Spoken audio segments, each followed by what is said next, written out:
First up is our expert royal panel. We have royal commentator and columnist Angela Mollard and News Corp columnist Louise Roberts. Ladies, fabulous that we're all back on the desk again. Thank you so much. Now, Angela, so much water's gone under the bridge with the family, the various relationships. Obviously, we talk about it all the time on this show, but it seems even the critics and the commentators, and I'd say the general public as well, while they're still watching, I think they're starting to get a little bit over it. They are starting to get a bit over it. And I think taking the temperature of it, I wrote a column on Harry and Meghan last week for News Corp, and there was still a huge amount of response to it. But I would have said that whereas in the past people would have stood up for Harry and Meghan, you wouldn't have got a half and half, but you definitely would have got a good sound number of people who would believe that, you know, they're good people and that lots of unfair things have happened to them. This was 98% pure and utter vitriol for them. And, you know, I thought, oh, am I being a bit tough here? But no, people loathe them. And, of course, the latest thing they've said is that they want to be on the balcony for the coronation while not giving a confirmation themselves that they're going to be there. This is 5 weeks out. They need some planning around this. They need to know whether to set aside the chairs. There is no chance they are going to be on the balcony. The Queen wanted a slimmed-down monarchy. Charles is further enforcing that. As you said in your introduction, he has dealt beautifully with Andrew. And I'm sorry, they need to turn around and say, yes, there's no chance they'll get a place on that balcony. Yeah, and look, we've had so much about the Sussexes themselves. They've used a fair bit of their reserves of ammunition, as I like to call it. Does this just add to the argument that this is more about themselves, that the titles are just a money maker? Is this where people are landing? Yeah, look, Cara, it's a simple equation for the Sussexes. Their value is their proximity to the royal family. So by making sure the children have titles, they still have that linked for the institution, which of course they loathe and detest and has crippled them throughout their entire marriage. So, it's another dose of hypocrisy from them, as Angela says, and they are only relevant if they have currency with the royal family, because those broadcasters and those publishers and that sort of coterie of wealthy friends they're trying to keep on side won't hang around for long if that is broken. And look, with the memoir, I mean, there has been a lot of media interest there, but at what time do you run out of that ammunition? And at what point do people go, oh, we've heard something like this before, and, you know, it does start to drop off the radar a bit? Well, you would hope so, but they're becoming increasingly more outrageous in their claims as well. I mean, who knows what they'll say after they leave the UK and go back to America after the coronation. But the problem is that anyone who could be close to them, for example, William and Kate, won't tell them anything. Everyone's terrified. Well, everything's for sale, isn't it? Everything's for sale, and every indiscretion or every aside comment could be magnified for an American audience in order to get them, you know, a profit. Now, Louise raised the kids. Let's talk about them and the coronation. Plans are progressing, but it keeps chopping and changing.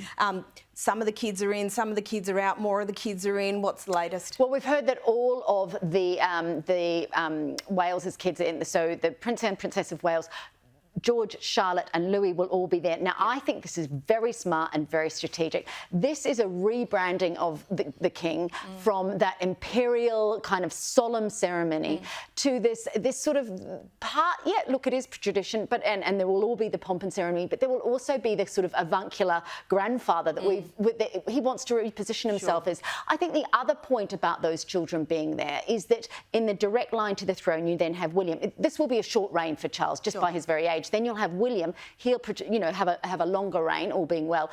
But then you have George, and George needs to be braced and supported by his siblings. And the whole brand of the Wales is very much we're a family. We do it all together. We do not want an offshoot like Harry in the future. So I think while some people might say 4-year-old Louis, he was so funny, he was gorgeous at the.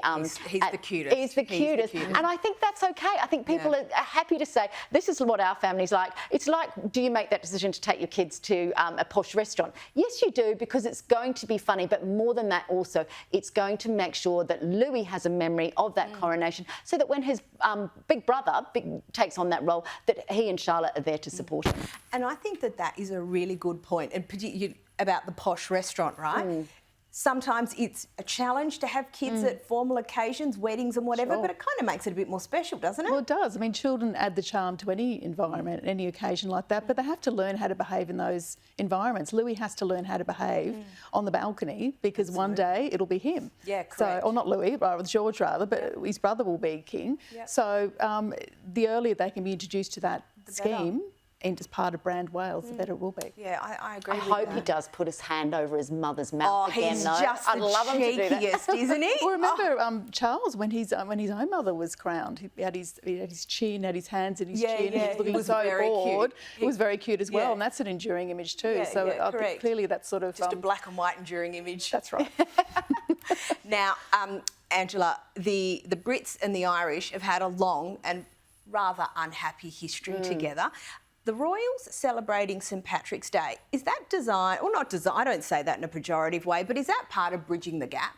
Look, it's been a long, many decades, many centuries. I mean, when the Queen visited in 2011 the Republic of Ireland, it was the first time in 400 years, and she was instrumental in bringing about peace between Britain. Now, of course, St Patrick's Day is also about Northern Ireland, and they're part of the United Kingdom. But yes, the Republic of Ireland, bringing that together. Look, Kate and William went to this event. There they are with, shamrocks and all the sort of pageantry. She is now Colonel of the Irish Guard. She's taken over from her husband. But I think, look, in terms of the Welsh, if you think about the background to it in the assassination of Louis Mountbatten all those years ago, you would have never thought that the British royal family could embrace the Irish dissidents in that way. But it shows how time moves on. And even when Charles and Camilla went to Ireland and went to the site of that assassination, I think it showed how much they have to.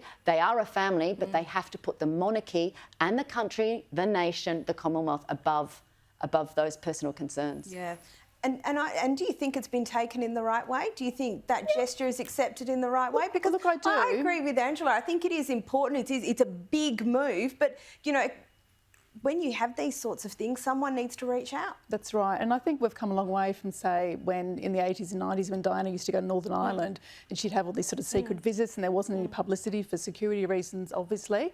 But Kate was very magnanimous about being there. She felt very respected by the Guard. She was pleased to be Colonel Kate, as it were. So I think we've come a long way. I think it's a great advancement for those relations, which, to Angela's point, the Queen had that thawing in 2011. Makes a big difference. Look, I'm just going to stick with you for this next one. The Coronation music. Yes. Apparently it's going to have an update to reflect Britain's ethnic diversity and gender divide. Now, honestly, I can't think of an event that is less ethnic and gender diverse than a British coronation. Absolutely. And I'm not quite sure how you set that narrative to music. Like, this is a joke, isn't it? Well, I think if you put the diversity and all those elements in there, the woke alarm bells certainly are ringing very loudly as well. But I guess for Charles, because he's tried to add a progressive veneer to his whole royal life and also as king, let's just wait and see what kind of music comes out. It could be next week we're talking about it going, oh my God, I can't believe they're getting X, Y and Z performers Anything's and possible. songs. But I think if they were to completely strip out any traditional elements, like say you can't have any German compositions or we can't have any English compositions or we're not going to play Jerusalem or whatever it is.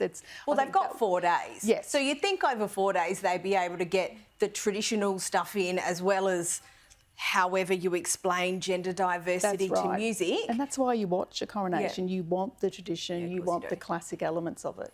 And they don't want to upset that traditional base because that there is very much what supports the royal family. They are the core supporters. Yeah, but Correct. the core supporters are dying out, so you've got to encourage Gotta have the a new bit of supporters. both. You know, You've gotta have a bit of both. Look, they'll end up like cassette recorders and Kodak if they don't rebrand themselves, and they're going to that's have to. So they, it's part of modernising, and you could say, the Windsors going woke, but I think if they don't go a little bit woke, and of course in spare, Harry said that was the one nice thing he said about Charles was that he helped him choose the music for his wedding. Did you read it? It was one of the few things where he actually said, my dad was actually helpful. Yeah. But I think the other thing too, we're talking about the first coronation in how many years? It's televised.